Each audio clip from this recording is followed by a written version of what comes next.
Katsopolis. And Gavin Ice. I'm Alex Newkirk. And I'm Maggie Arlington. You might notice a change of scenery.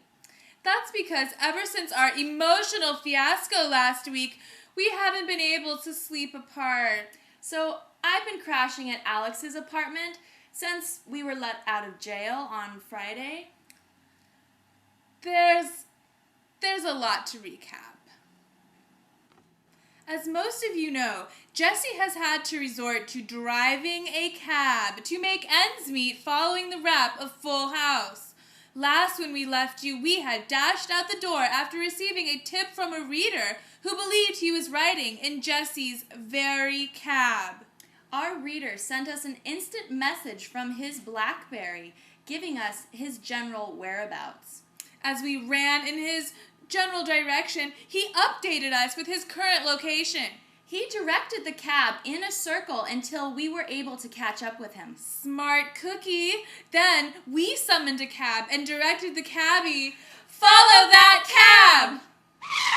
Unfortunately, our reader had an engagement to keep and could not stay in the cab long enough for us to meet up with him.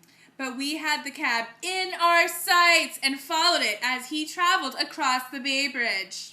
As we passed Treasure Island, we screamed for our cabbie to speed up and pull alongside the driver's side of Jesse's cab. We were so close, we could see a flash of voluminous black hair. This is when I realized it was really him. All over my shoes. I vomited. It happens when I get nervous or extremely excited, and I was. Naturally. At this point, we pulled alongside him in traffic, weaving around cars to get closer, and Maggie is violently vomiting, and yet the so-called Jesse cab driver didn't even stop or turn his beautiful head to help a girl clearly in need. This is when I began to suspect this could not be our sweet Uncle Jay. Surely enough, as soon as we got a good look, we realized he was African American. Jesse isn't African American, he's Greek. I don't know if our tipster was mistaken or if he was playing a vicious prank. All I know, if you're watching, you will not get a second chance to do this to us.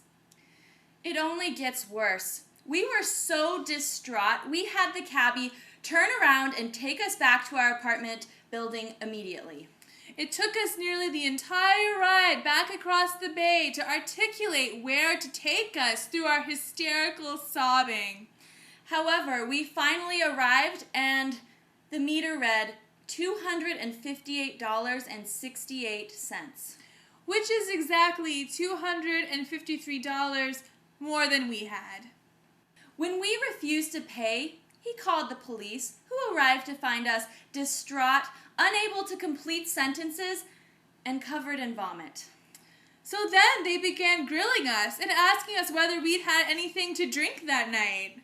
We insisted that we hadn't, but our hysterical state convinced them otherwise. They asked us to take a breathalyzer test. Which we refused, of course. But because of our refusal, they threw us in the drunk tank. Behind bars for 12 hours, my friends. That's half a day. But in prison, we met Big Lola May Gummit, who gave us these. Yeah. Out on bail, fresh out of jail, California dreaming. Soon as I step on the scene, I'm hearing hoochie screaming. Big Lola also hooked us up with some of her friends on the outside who know a thing or two about tracking someone down. And it'll only cost us sending her packs of cigarettes wrapped in unwashed panties every week. And a batch of Grandma Arlington's famous cupcakes, but with something called a shank inside. But I couldn't find that in the grocery store, so I just added a lot of sugar. I hope that's okay. I'm sure that's fine. Naturally, we've taken some time to recover from this, but we've come to terms with not only the disappointment, but the fact that we now have mugshots and fingerprints in the criminal system. We're okay with that now. Now. Now. Till next time, Katsopolistas. And Gavinites. From Oakland to Sacktown, the Bay Area and back down.